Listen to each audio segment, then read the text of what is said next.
Hello. So this is a vaccine update. We've actually got two preprints for vaccine papers, one of which is actually a full vaccine paper now. And they're looking at how two of the different vaccines work in animals, sort of the early rounds of testing. And there's also some human data in one of those. So, yeah, let's dive in. All right, so the two vaccines that we're talking about here, one of them is the spike gene of the coronavirus delivered through an adenovirus. And so you'll see the adenovirus vaccine talked about as the Oxford vaccine. It seems identical to what I heard described over here as the Johnson and Johnson vaccine. I don't know if they're both trying to do the same thing in roughly the same way or if they're actually on the same projects. Yeah, but I think the results are going to be similar for both of those. So that's the one. And the knock on that, as I've been telling you, is that it's very safe, but there's a risk that it would not be enough to generate a strong immune response. The other vaccine is from Sinovac over in China, and this is one of two, rather not live, but killed vaccines. So they just grow up a bunch of regular SARS virus in cell culture, which is the way you do it, and then they kill that. And I'd have to look, I don't remember the method that they used, but it makes sure that it's not infectious. And then they put that into a person, just inject that. And this is perhaps a little bit less safe, but still real safe, at least on the surface of it.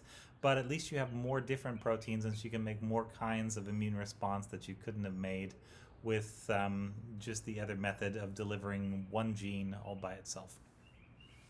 So, how'd they do? There's a blog post that's gaining some traction at the moment, and I saw that I hadn't actually realized these two vaccine studies had come out, but they're out, so yeah, definitely worth looking at. We can look at the Chinese one first. So the Sinovac vaccine, they put it into, I think, rats and mice and rhesus macaque monkeys, and they also have a little bit of data from humans, just the safety testing there.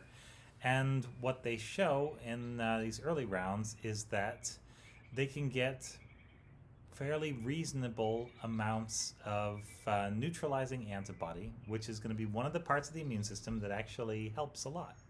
So now, what do I mean by reasonable? All right. So yeah, how much antibody is enough antibody? Well, our baseline for this is how much antibody do you find in the average person who has had SARS coronavirus and then recovered from it? How much neutralizing antibody able to block a virus from getting into another cell, can you recover? And the answer is expressed in the form of a dilution, but you can think of this just as a number. So bigger numbers are going to mean more antibody. And so, somewhere, let's see, most people are a little bit above 1,000, so something like 3,000, but then there are some people that are down considerably lower than that in the hundreds. In terms of neutralizing antibody, and there are a couple of people that have been that have had SARS coronavirus, lab confirmed, and have even lower amounts of neutralizing antibody. So there may be other ways to protect yourself against it with other components of the immune system. But these vaccines are probably going to be best at making antibodies, so that's a good place to look for those. Wow, the birds are going nuts today. Anyway, reveal the big results. They were able to protect the monkeys from getting sick, and they were able to protect the monkeys from getting the virus, from having detectable amounts of virus at the higher dose. I think it was a 6 microgram dose, maybe, or I don't know. It's probably scaled up as micrograms per kilogram of animal. That's normally how you want to do it. So that's at least positive. Now, these rhesus macaques don't, if I remember correctly, don't normally die from SARS coronavirus. They just sort of get kind of a cold and then they get over it and then they're okay.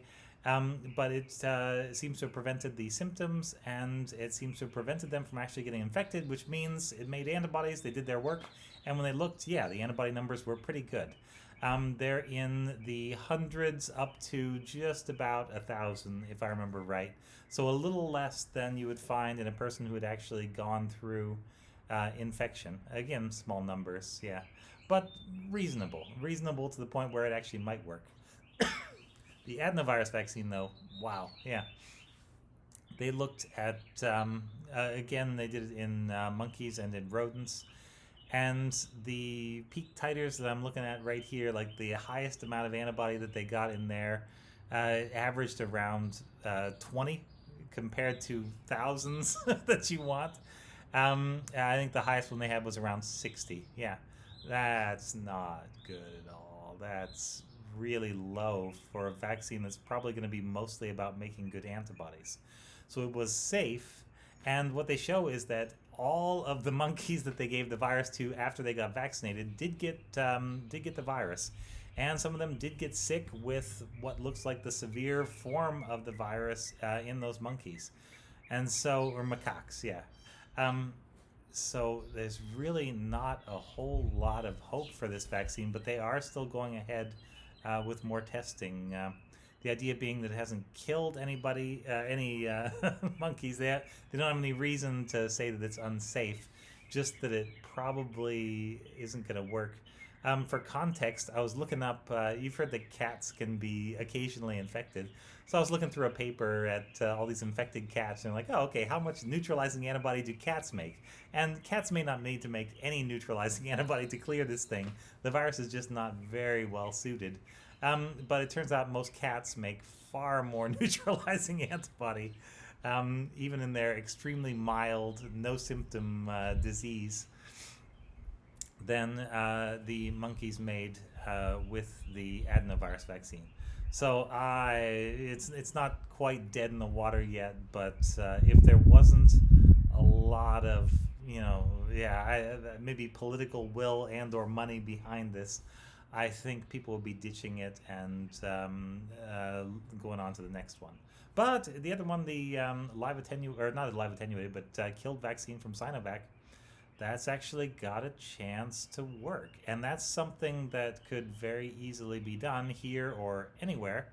Just grow a large amount of virus, inactivate it with something like a UVC, or there's different chemicals you can put in that would shred the genome.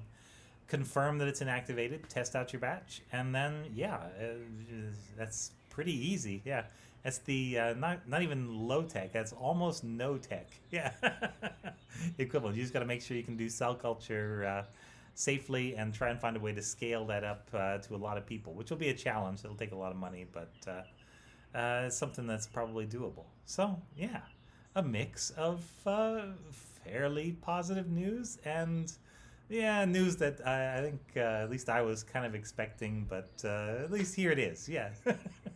It's good to be right, but it would be better to have a vaccine. So there we go. Thanks very much. This was your Dr. Ben update for the day.